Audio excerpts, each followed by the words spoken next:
may I just introduce and bring actually up on stage our panel group as well, if I may just ask you to come up and have a seat, and I will introduce you shortly. So we convened yesterday, as Sophie mentioned, about 50 CEOs and senior leaders at a workshop over lunch with the objective to discuss gender-based policies of G7 countries and how to create business action to drive equality in our organizations and society. Now, the discussion yesterday over lunch was informed by some research McKinsey has done, and in particular on the impact of gender equality on global economies. And we will share a few important sort of points of that research with you here as well. At this plenary discussion this morning, what we would like to share with you is what sort of the salient points were yesterday the CEOs and the senior leaders discussed, focusing ideally on very specific concrete solutions and what sort of the action for impact can be that we can propose back to the G7. I think we all believe that it's important to highlight that we really need to all work together if we want to make any change happen, that it really has to be a joint action between sort of corporate side and the government side. In some cases, we have companies leading the charge, leading the way, and government are starting to sort of follow along. Sometimes we have the government setting the frameworks and companies trying to fill it out and to adjust. But we also have examples for, and I can't resist wearing the hat of the 30% Club country lead, we have example like the 30% Club campaign, where actually CEOs and board chairs have come together, and we have in Canada about 200 currently, to create really significant momentum to advance women. And honestly, in some countries, it's done as a kind of preemptive move to actually avoid that we have government quota, for example, being imposed. So our key recommendations, and what you will see on the slide, or maybe we can go back to that slide, are sort of grouped into a couple of categories, and that is as part of the discussion we will continue on here this morning. So the issues we have identified are grouped in categories around transparency, such as clearly articulated targets and pay gaps or leadership from the top, issues around HR policy and corporate culture, and then issues around governance models. And we will ask every panelist to then think about what the public policy's recommendation would be as well. So before we do a deep dive into these areas and topics, may I just briefly introduce the panelists to you. May I start with Anne-Gabrielle Heilbronner. She's the member of the Directoire and Secretary General of Publicis Groupe. Next to her, we have Andrew Pickersgill. He's Senior Partner and Managing Partner of McKinsey Canada. Then we have Helene von Reis, CEO of IKEA Japan. And last but not least, Frank Kollmar, CEO of L'Oréal Canada. And thank you.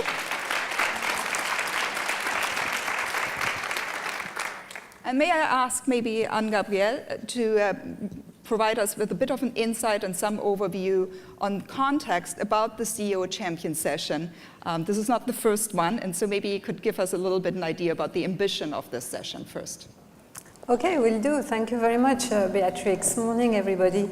So I will talk very briefly about the history of the CEO Champions and what it has tried to achieve over the years.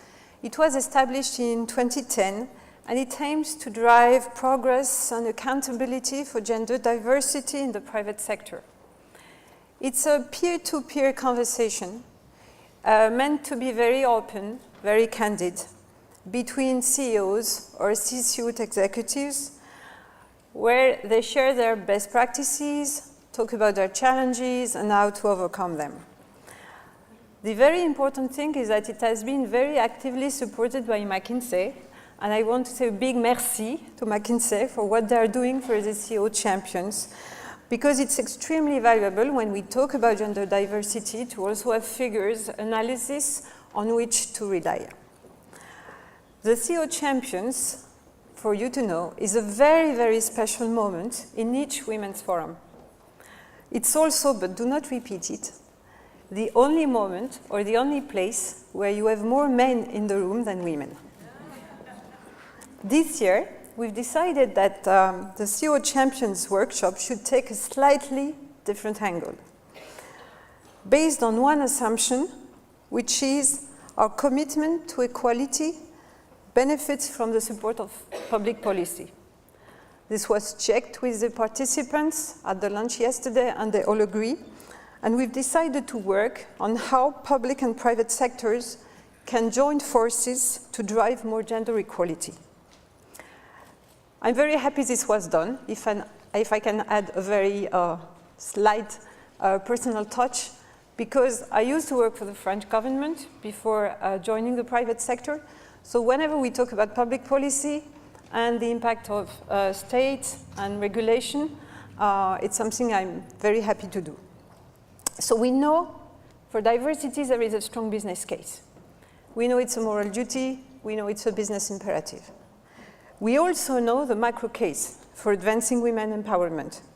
We know gender equality boosts GDP and productivity. So when we talked yesterday, our objective was threefold. One, to create a virtuous circle between public and private initiatives. Second, to explore how we, as corporate leaders, can work with policymakers to develop the proper law and regulation. And third, to help the G7 collectively, as the Women Forum, in figuring out what they can do to improve gender equality.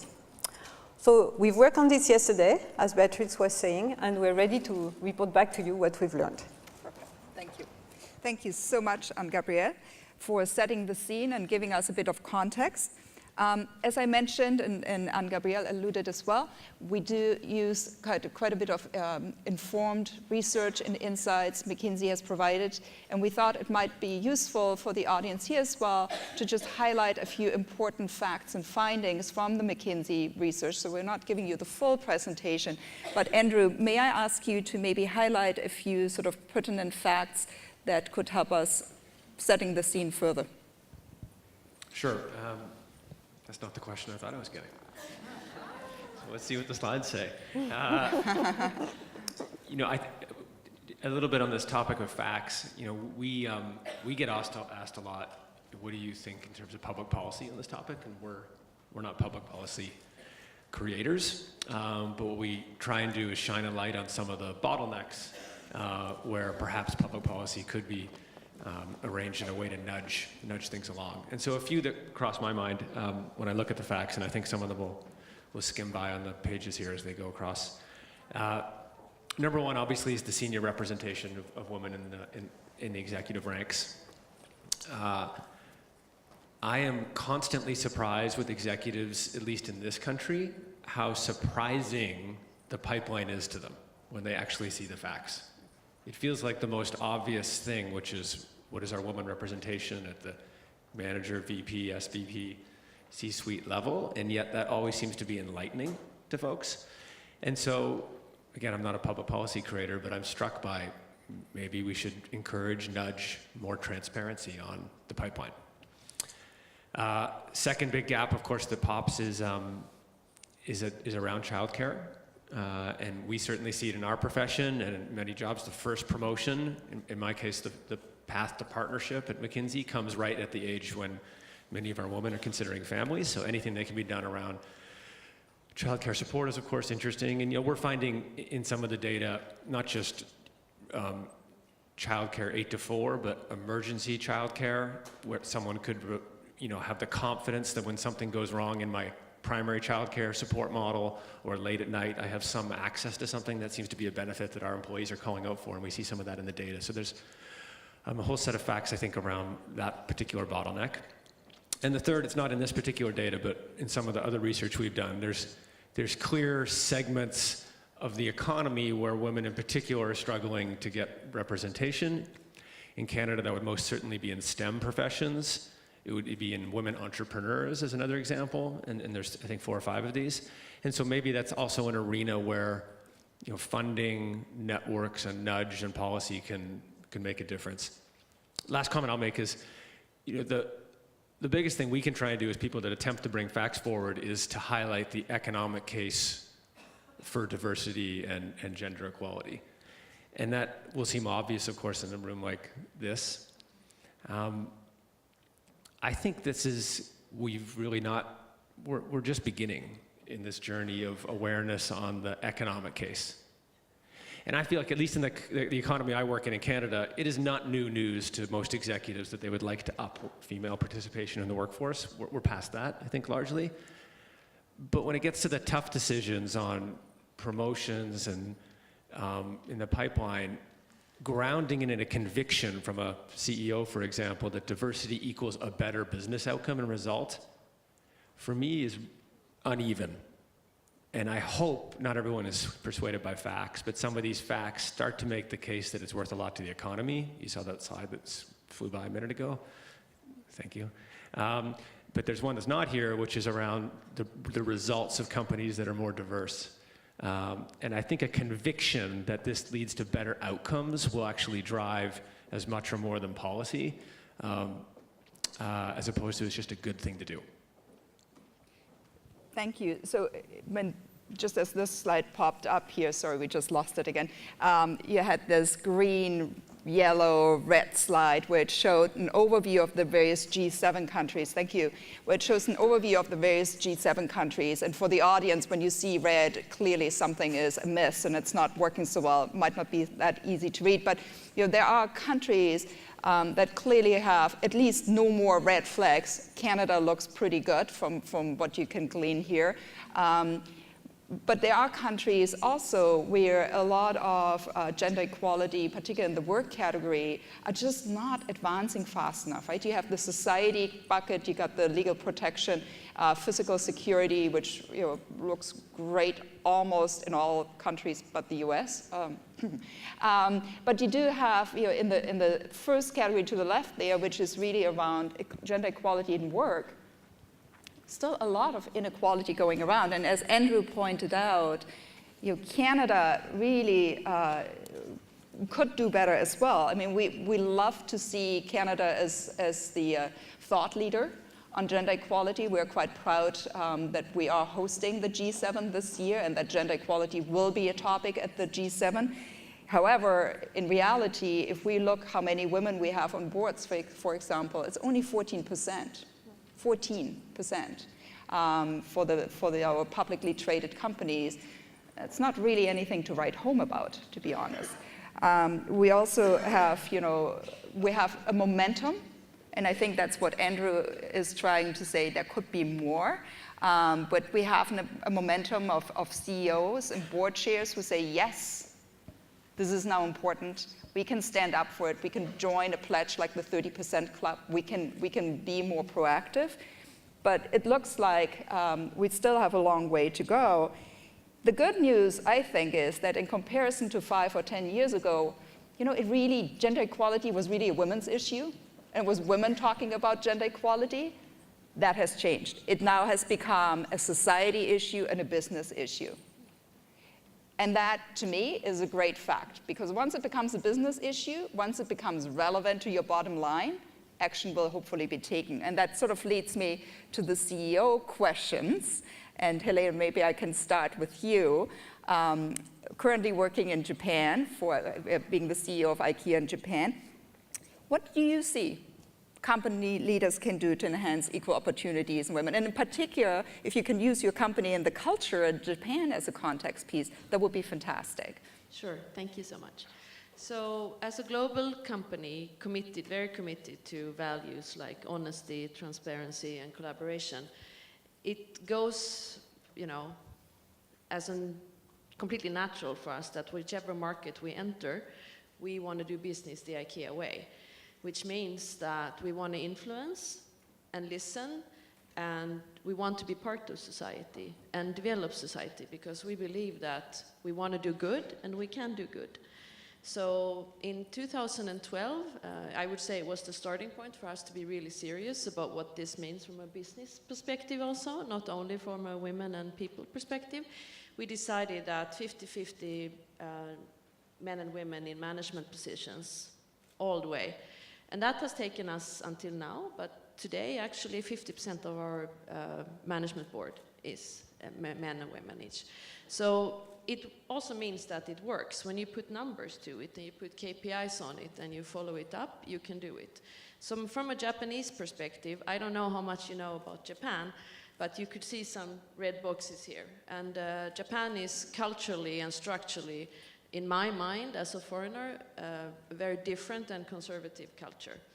So when we go there, we do the IKEA thing, like we do anywhere else. We listen to the women and the co-workers about their needs. If you're a woman in Japan and a mother, and you take care of everything, because the man traditionally doesn't take much part in family life, then of course you need some support. So we have daycares connected to our stores, because we know that if we don't, it's impossible for women to work.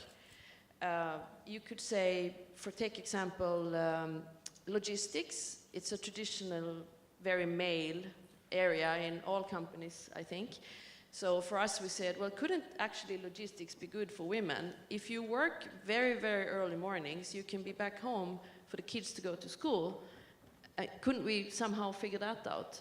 So we also try to look into, it's not only on the men and women like the traditional aspects. You need to go a little bit deeper to get anywhere on these issues. But you can. So in Japan, we are 50-50, like in any other market. And of course, that's then, you know, we get a lot of attention, because in Japan, it's only 10% women. And I would say less than 1% CEOs that are female. So, you know, we want to be the good example when it comes to this. So I think that there are many perspectives of this, that as a company, you can really show the way and help the government. So that is what we try to do. And would the government come to you yes, to actually. ask how you do it? Yes, they do, actually. We were asked to go to the cabinet as late as a couple of months ago to share our policies and procedures and how we do it. And they are very, very interested. Also in the Swedish model as such, as IKEA, you know, is Swedish. So we can also share a bit how has this evolved and developed. So yes, they are very interested. And they also need the good examples for some companies for them to act on. And if I just may ask one more follow-up question. So IKEA coming with a Swedish kind of model, the Western model into a society like Japan, I would imagine you pointed out, you set clear targets of what you want to achieve in terms of gender diversity, and 50-50 all the way through. You pointed out you try to offer some flexible work arrangements, it sounds like. Would expat companies in general be leading the way? Is IKEA just one of many, or are you truly standing out? Just trying to get a sense. I would say that companies that have strong values, that are built on strong values, like Starbucks. So Starbucks is very big in Japan. I see that they also, you know, try to be the good example based on their values. So I think that if you can commit to values and you can have those conversations on a day-to-day basis in the office amongst each other, it's much easier to then put forward what you want to do, because you can base it authentically on what you mean with actions all the way. That's why I mentioned the flexible work hours in logistics, because if you cannot take it all the way onto the floor, it's a lot of words only, I would say. Okay, thank you. Frank, as the CEO of L'Oréal Canada, what kind of actions do you see, and where would you think more support might be potentially required? One would think that L'Oréal is like the easy company to have gender balance, because, you know, it's definitely an industry that's very interesting for women to work in.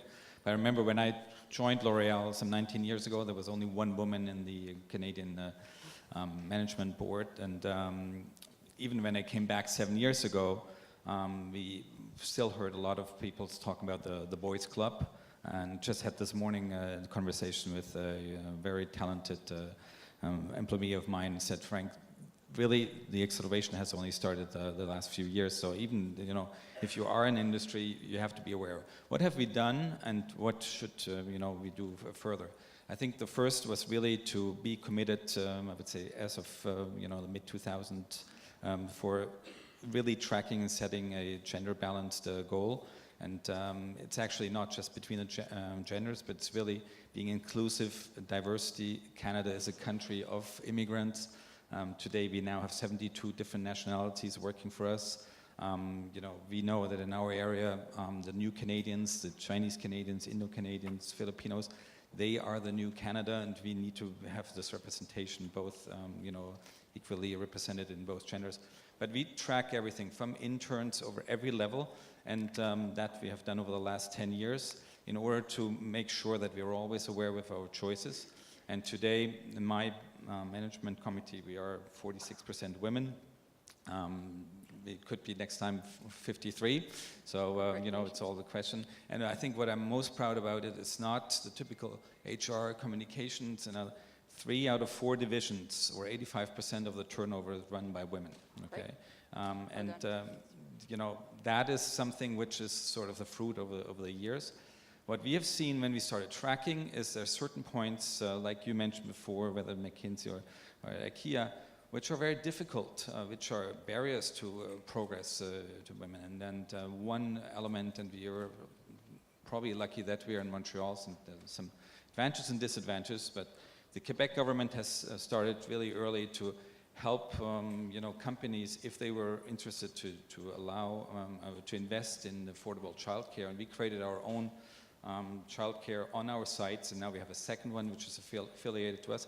And I know even here I heard from people from outside other companies that that's a real factor why people join L'Oréal, and we've seen we enabled women in that sense. The other is really training. We have special coaching as well, and we have a lot of women coaches and mentoring program in that sense. And I think the most important is really putting women in these positions that are highly visible. In terms of our transparency, we probably could be more transparent about talking about these numbers, because currently we use this more as a management scorecard.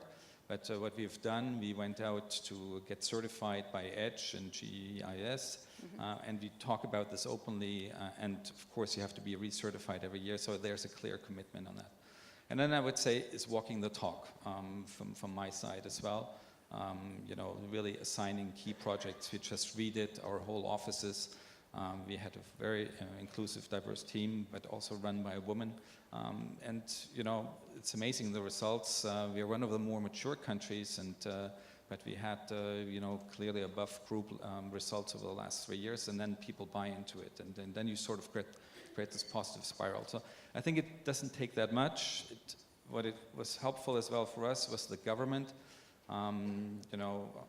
Created some frame, and we went even further. We also have parental leave, also for men, and we topped it up.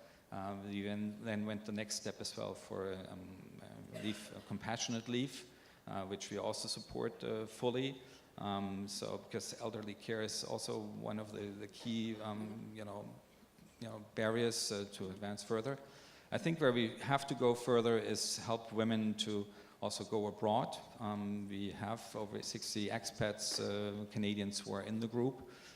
There we're gender balanced, not yet at the 50-50%, and there we have to find solutions how we support them better, because that allows them to even go to international group positions, and that's the ultimate goal. We're a French company, so we have a quota in our board, and we definitely would like to have a Canadian, hopefully a Canadian woman representing us in the board as well one day. Would you suggest that Canada should have a quota? I think you have to have a goal. Right now, actually, I have 62% women, and I have in some, some brands where I have now an issue that I need more men. Okay, so it works both ways. In our industry, I don't think I need a quota for this. Maybe for others, industry would make sense. I can only tell that you have to have a representative, management board or working team in order to have the best results. But if you start in a gender quota, do you have a quota on minorities? Do you have so? I'm open to that because we would fulfill it already, but I'm not a policymaker in that sense. Okay. Thank you, Frank. Great leadership from the top. Anne-Gabrielle, you know, what, in your role at Publicis, what do you see sort of as best practices or areas for improvement potentially? Maybe you can comment a bit from your perspective as well in France. Yeah, with pleasure, thank you. So what I try to do is just stick to the three main topics we've highlighted yesterday: transparency, governance, and HR policies. If we start with transparency, I can tell you there was a huge consensus yesterday. Everybody in the room was in favor of increased transparency. I guess transparency is good. It drives change, but it should not turn into some kind of burdensome bureaucracy whereby companies spend hours and hours filling reports, collecting data, etc. So we have to see transparency as a driver for change and use it in that way. If you take the example of the UK, the reporting that was made on gender pay gap, the methodology was not perfect. We discussed this. It is not perfect. But it already prompted some companies into changing their situation and taking corrective actions. So you see, it can try and help change. Now, should it come from law? Should it come from self-regulation? Is it something we should recommend to the G7? I would personally prefer it's just included in governance code. We have already, coming from the law, a number of obligations. We have to report some data. We mentioned the French situation. I'm very proud to say that Publicis has 50% of female at its supervisory board, that we have 38% of female at the executive committee, 30% of female being agency CEOs. And I know that because we are reporting and because we have this constraint. But still, we have to be moderate, I guess, in what we do. On governance, we've discussed plenty of ideas. We've discussed board terms. We've discussed quotas at length. And I can tell you very openly, I was against quotas. And I must admit today that they've proven to be extremely effective in France. So again, something to think about. What we're doing at Publicis in terms of governance is that first CSR is under the responsibility of one of the board committees, the Strategy and Risk Committee. It's a high-level corporate leadership because it's under my responsibility, sitting at the Directoire. Something very important, I think, for all of our companies is we take visible commitments. Not only we support the Women's Forum, which we are very happy to do, but also we've signed a CEO action for diversity and inclusion in the US, and we were among the first big companies to sign, and probably the first international company. We joined the Unstereotype Alliance that was launched by Unilever and the United Nations to try and fight against stereotypes in advertising. We've signed the Women Empowerment Principles of the United Nations. So all of this is extremely important because it gives a perspective to everybody in the company. In addition, I must admit, we are very lucky because this is consistent with our value and our culture. And this is also something that we discussed yesterday and during the whole forum, actually. All of this is a question of culture, mindset. At Publicis, respect, for example, is at the core of our values, and our motto is Viva la différence. So that's perfect. We also have a big pressure from our talent. I think it's a key point to make. Young generation want to work for a company with a purpose, and they want to have an inclusive workplace. So this is the least we can offer. We have pressure from our clients because they need to reinvent themselves, they need to transform their industry, they need to reinvent their business model, and for that they need company like ours that can offer a diverse team capable of thinking out of the box. What is missing now is a pressure from the investors. Investors ask questions about financials, they ask questions about governance, about executive compensation, a lot, but actually not yet about diversity. It will come when you see that assets invested in accordance with ESG criteria in the US have grown by 30% on average each year between 2010 and 2016. I'm sure it will come, but it's not yet there. Finally, HR policies. There is a lot. There is a lot that is already done, and there is a lot still to do. We've discussed mentoring and the fact that sponsoring was probably better than mentoring. We've talked about flexibility. And allow me to say that last year, I organized a number of working sessions with top female executives in the US, and the first thing they asked was more flexibility. So we are not yet where we should be. Learning and development, that's a challenge we should all take. Can we make sure that at each training session we organize, we have 50% of women attending? This is something that we should definitely do. Now, can public policy help? I would tend to say yes, but probably starting with the basics. This was on the red part of your chart, making sure that women are safe, are in good health, and are well educated. Let's start with this. Thank you. That is very insightful. Actually, Andrew, I'm going to put you on the spot too as the managing partner of McKinsey Canada. And McKinsey overall has been a long time advocating for advancement of women. Internally at McKinsey, what has worked and what has not worked? Are there any sort of insights you're willing to share as the managing partner of McKinsey Canada? Yeah, we've, like lots of companies, have tried a lot of things. No silver bullet. I would say what's most intriguing to me in the last few years is we've moved from what felt like a lot of effort focused on the women to more effort focused on the men about the woman. And I'm sure we could do more in both, but we've tried to push ramp on, ramp off maternity leave, support for childcare, et cetera, and had some success, part-time, flexible time. I'm sure there's more we could do. But one of the themes we're currently really pushing on is some of the uncomfortable discussions on bias for the men and raising awareness. Recently, we often get our women consultants together in groups to talk about some of the challenges they're facing. And I frequently go to those sessions as the only man, and I often conclude by the end, I wish I could tape record the whole thing and have my male colleagues hear. And so we tried to do efforts to codify and play back some of the basics around the challenges that our women colleagues encounter every day, being spoken over, et cetera, and share those and raise awareness of that. So that's a work in progress, but that is a big focus lately. There was part of the discussion yesterday, I can't remember, it might have been Frank, you might have brought it up at the CEO luncheon, that how important it can be and how impactful empathy training can be.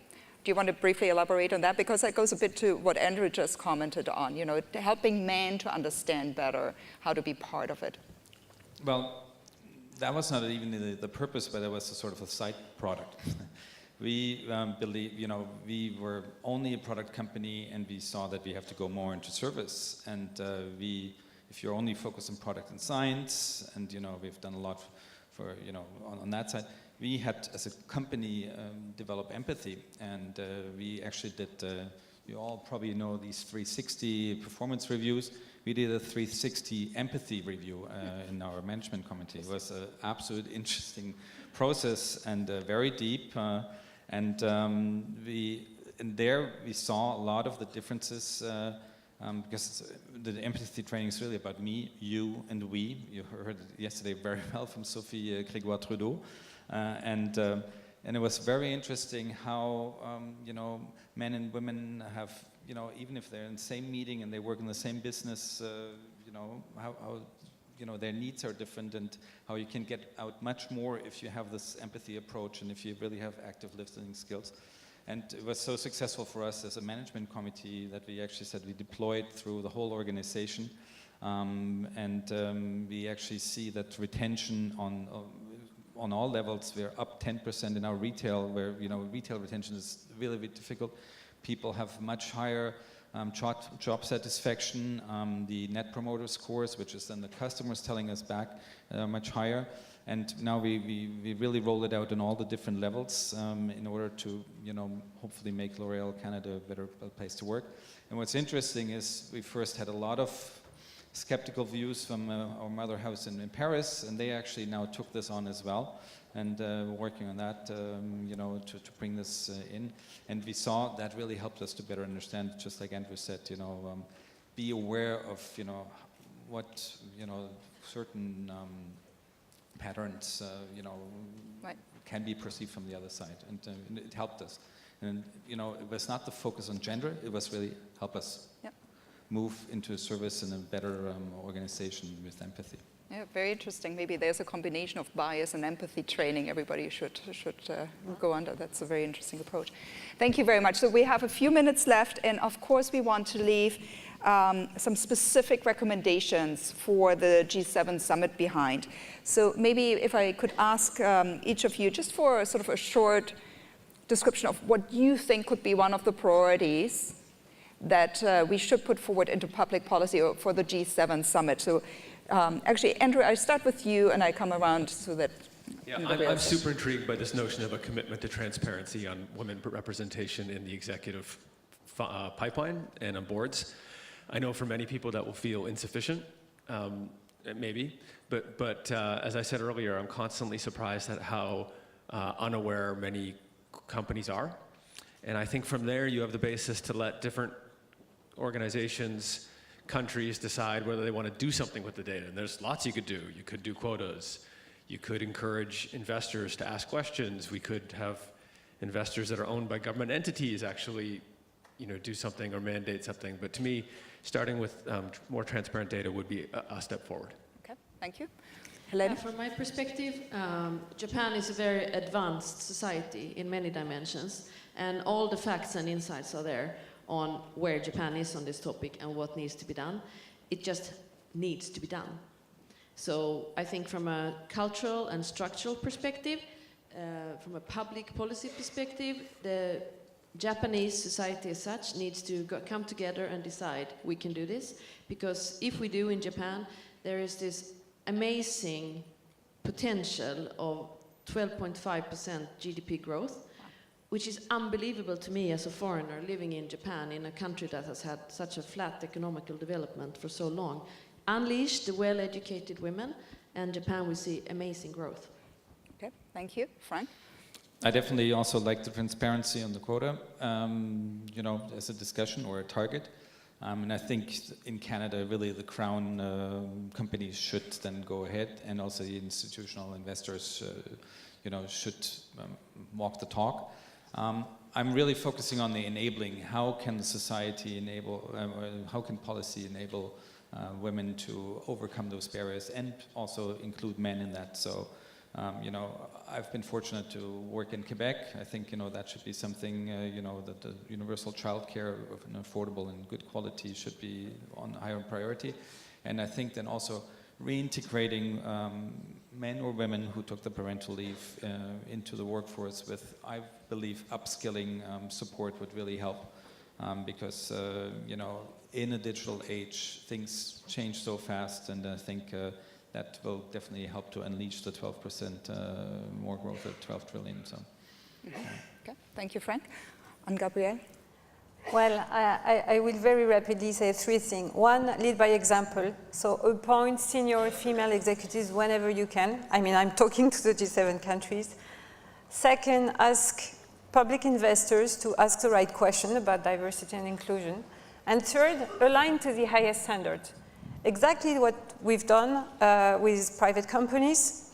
We did the best practices, we roll them out throughout our companies. So they should pick up what is working in the other big countries, whether quotas, whether a segment of parental leave to be taken by fathers, whether certification, all what exists. And we roll it out across the G7 countries. So just to recap, we had great discussions yesterday, as I said, over the lunch. The recommendations were a bit, we grouped them into these specific categories, as mentioned, around transparency, HR policies, and governance. We are hoping that this will inform the G7 summit. Thank you very much to my panelists on shedding more light and bringing your stories into that. Very much appreciated. A round of applause for my panelists.